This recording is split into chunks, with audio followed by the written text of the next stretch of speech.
Regardez ce que j'ai trouvé dans le journal ce matin. Bah, pourquoi tu nous montres ça? Attendez, regardez le titre, il est écrit qu'on est en sécheresse alors qu'on est en octobre, c'est bizarre, non? Oui, et il a énormément plu ce mois-ci, c'est trop. Oui, mais les nappes phréatiques, ça absorbe pas toute l'eau normalement.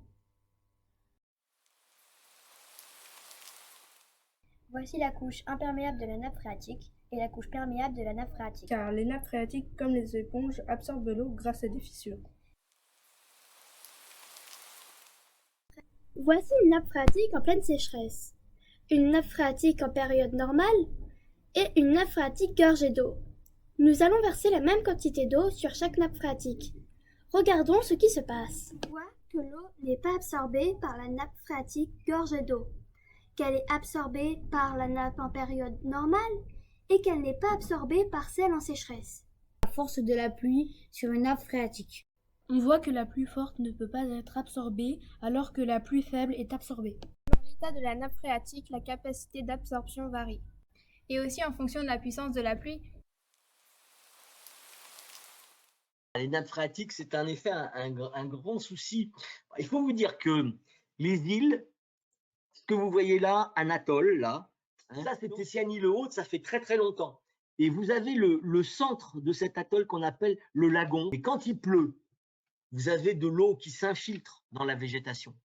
Et l'eau de pluie, l'eau douce, est moins dense que l'eau de mer. Donc, on appelle ça une lentille d'eau. Le problème, c'est que la lentille d'eau douce dans un atoll, elle n'est pas beaucoup épaisse.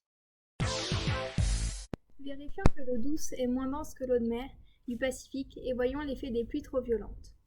Pour cela, voici 2 tubes à essai, contenant la même quantité d'eau de mer, colorée en bleu. À l'aide de pipettes, nous avons simulé 2 écoulements à différentes vitesses.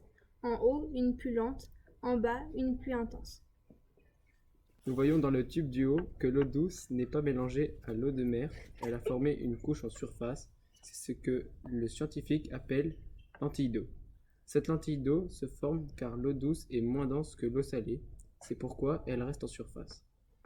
Dans le tube du bas, la lentille d'eau ne se forme pas car l'eau douce, s'écoulant plus fortement, elle se mélange à l'eau salée.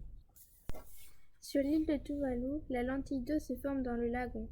Quand les pluies sont violentes, elle ne peut pas se former car elle se mélange à l'eau de mer.